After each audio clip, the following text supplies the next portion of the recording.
membawa senjata tajam kayak golok gitu kan. Nah warga ini 5 orang nih juga bawa. Nah terus sampai perang kayak adu golok gitu kan. Ada juga yang mukulin si.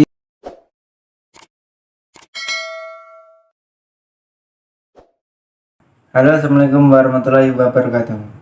Oke teman-teman, kali ini saya akan berikan satu cerita tentang maling yang ditelanjangi warga dan mau dibakar. Seperti apa ceritanya? Mari kita simak.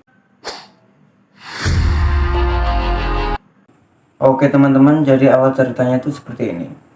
Adi ini kan sudah mempunyai istri dan anak satu.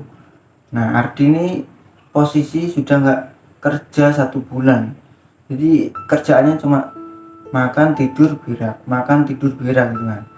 Nah si istri yang sudah pusing melihat si Ardi kerjanya cuma tidur berak, nah sedangkan uang simpanannya itu sudah menipis kan buat belanja, buat jajannya si anaknya itu kan sudah menipis. Nah si istrinya ini melihat si Ardi marah-marah kan tidur pagi. Pak, bangun pak, enak ya jam 10 pagi sudah tidur, bu ya cari kerja sana. Nggak tahu kalau uang simpanan sudah menipis nih buat belanja, buat jajannya si Rizka, kata si istrinya kan. Nah si Ardi yang dimarahin istrinya nih, Ardi bangun kan, bangun terus keluar tanya-tanya ke temannya kan.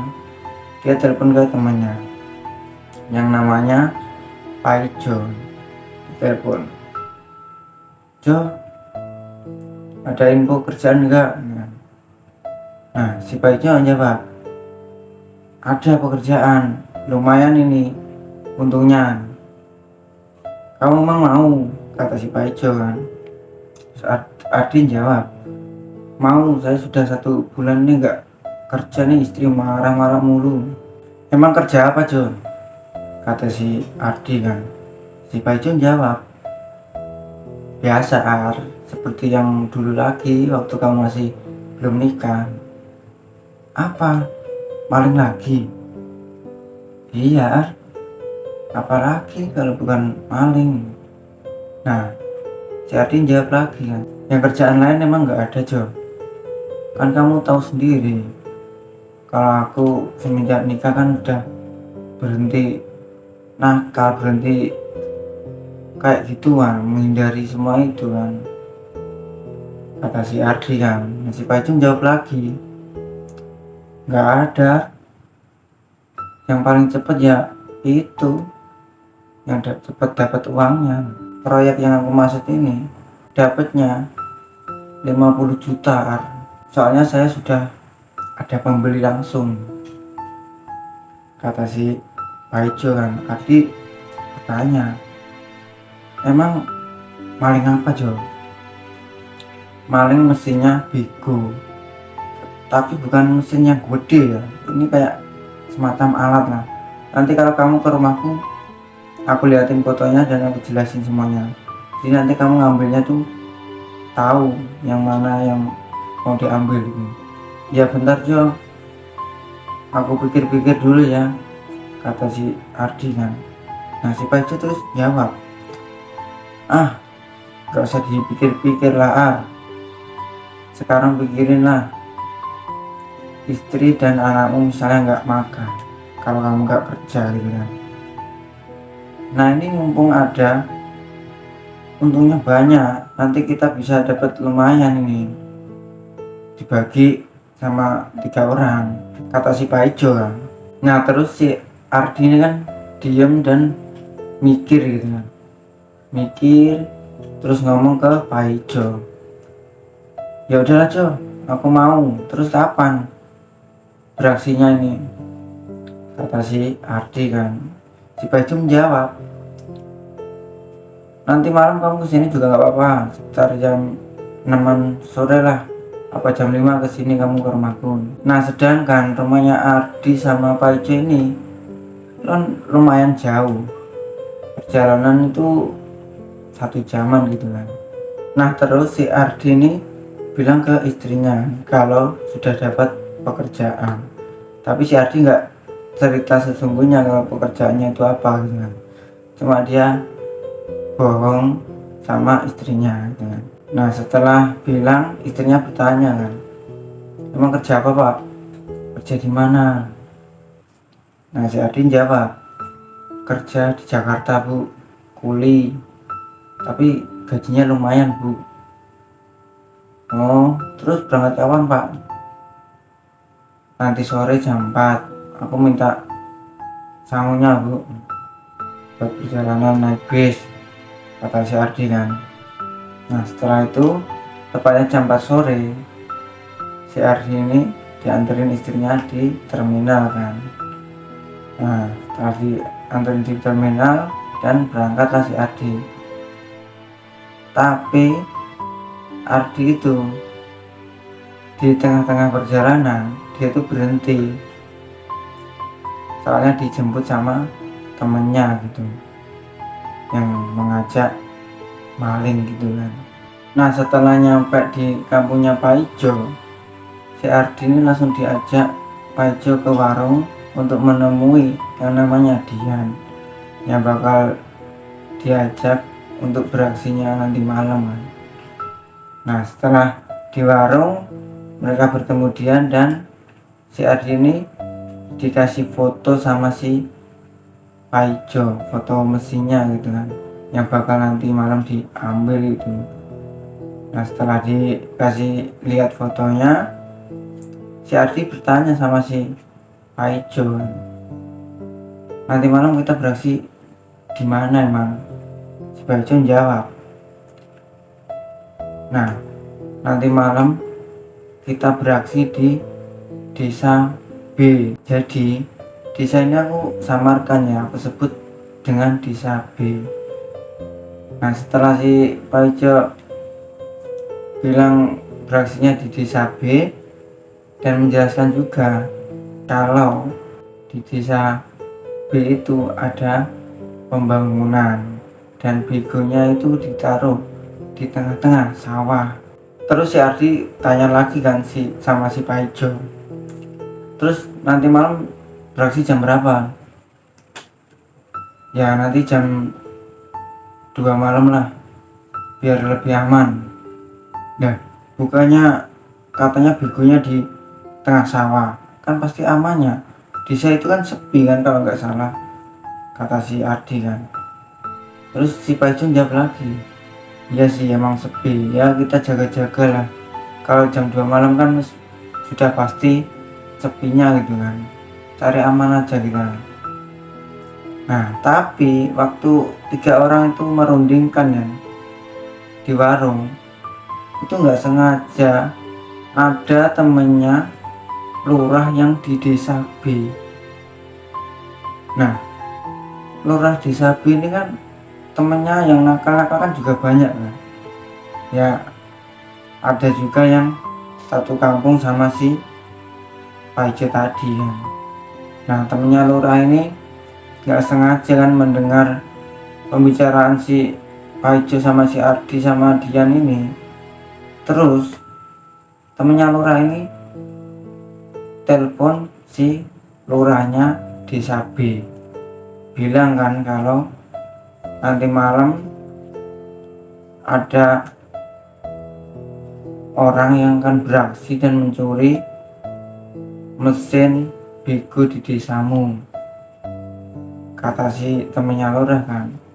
Nah lurah desa B yang dikasih tahu temennya itu, lurah desa B ini langsung siaga, nyuruh warganya 5 orang untuk mengawasi begonya, dengan trik mengawasinya itu dengan ngumpet gitu kan, biar tidak ketahuan sama si golongannya si Ardi itu.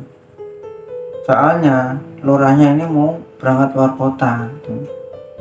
Jadi bener-bener warganya yang 5 orang itu disuruh ngawasin terus si begonya itu biar tidak kemalingan gitu. Nah terus singkat cerita, tepatnya jam 2 malam ini mulailah beraksi si Ardi, Pak Ijo, sama si Dian berangkat ke desa B.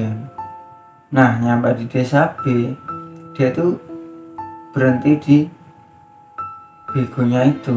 Nah begonya kan di pinggir jalan gitu kan, cuma di tengah sawah, cuma di pinggir jalan. Berhentilah si Pak Ijo ini, yang nyetir kan Pak Ijo, berhenti dan nurunin si Ardi sama si Dian yang disuruh beraksi itu. Nah warga 5 orang yang disuruh Pak Lurah desa B itu melihat motor berhenti di bego itu, langsung sergap lah si warga itu dengan diam-diam mulai mendekati begonya, mengendap-endap gitu kan, mulai mendekati. Nah terus si Pak Ijo ini agak menjauh, dia setelah nurunin si Ardi sama Dian, dia agak menjauh, mungkin jaraknya 100 meteran lah nunggunya itu.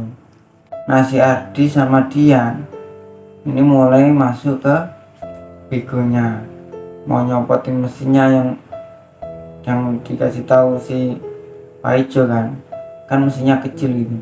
Nah setelah beraksi, langsunglah warga 5 orang ini langsung keluar dan kayak ngepung gitu, tapi lari si Ardi sama Dian nih, lari terbirit-birit kan, ngelewatin sawah-sawah, ada jagung-jagung dilewatin gitu kan, lari.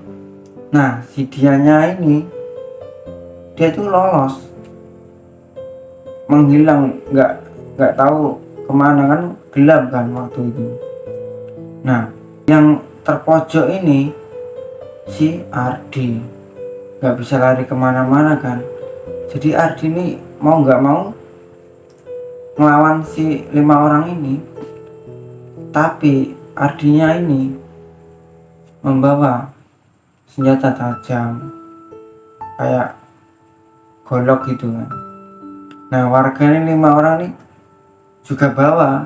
Nah terus sampai perang kayak adu golok gitu kan, ada juga yang mukulin si Ardi pakai kayu gitu kan, tapi Ardi ini masih tegak gitu kan, berdiri, nggak jatuh sama sekali. Nah ada warga yang ngambil kayunya panjang banget, dipukulin ke kakinya, terus barulah si Ardi ini terjatuh gitu. Terus dipukulin dan goloknya diambil, dipukulin, tapi untungnya si Ardi ini nggak dibacok sama warga situ gitu. Nah setelah itu warga 5 orang itu langsung teriak-teriak maling gitu. Nah terus ada segerombolan anak muda yang di kampung situ kan, yang habis selesai latihan silat. Nah ada yang namanya Chandra nih kan, kumpul di rumahnya Kiki kan. Nah si Chandra ini mau pulang. Nah mau pulang, keluar dari rumahnya Kiki, nyampe di jalan gitu kan, kok mendengar suara teriakan maling. Nah terus si Chandra ini balik ke rumahnya si Kiki dan bilang ke teman-temannya di situ, adalah 15 anak muda di rumahnya Kiki itu. Nah Chandra bilang ke teman-temannya semua, langsung teman-temannya ini keluar di jalan itu, mendengar lagi itu kan kalau teriakannya maling itu. Nah setelah itu semuanya langsung nyamperin di mana suara maling itu kan. Setelah nyamperin semuanya, ternyata melihat benar-benar ada maling yang dipegangin sama 5 orang itu. Nah setelah nyampe di situ, namanya anak muda kan, langsung mukulin semuanya kan, sampai si Ardi ini nggak sadarkan diri gitu kan. Nah nggak sadarkan diri, terus beberapa menit sadar lagi kan, terus ditanya dari desa mana gitu kan. Nah si Ardi ini masih belum ngaku kalau dari desa mananya kan. Nah nggak mau ngaku, dipukul lagi sama si anak muda itu kan, pukul terus ditelanjangin juga. Waktu nggak sadar tapi si Ardinya ini ditelanjangin, terus si Ardi sadar, ditanya lagi kan, terus si Ardi menjawab kan kalau dari desa yang lumayan jauh dari desa B itu, jaraknya ya 1 jam lebih gitu. Nah ditanya juga kan, kok bisa maling dan bisa ngerti kalau di sini ada bego. Nah si Ardi ini tapi nggak cerita kalau dia diajak temennya namanya siapa tuh, nggak cerita. Nah anak muda itu yang tanya masih ngotot-ngotot kan, tapi si Ardi masih nggak mau jawab, dipukul lagi sama si anak muda itu sampai nggak sadarkan diri lagi. Nah setelah itu di desa B kan juga ada warga yang bekerja sebagai polisi kan, dia juga ikut keluar dan melihat malingnya itu, terus telepon ke kantornya kan kalau ada maling. Nah setelah itu dari kantornya datang rombongan polisi bawa mobil, terus si Ardi ini dinaikin ke mobilnya dan dibawa ke rumah sakit dulu karena banyak yang bocor kan kepalanya itu, banyak bocor. Terus dibawa rumah sakit baru diinterogasi sama si polisi.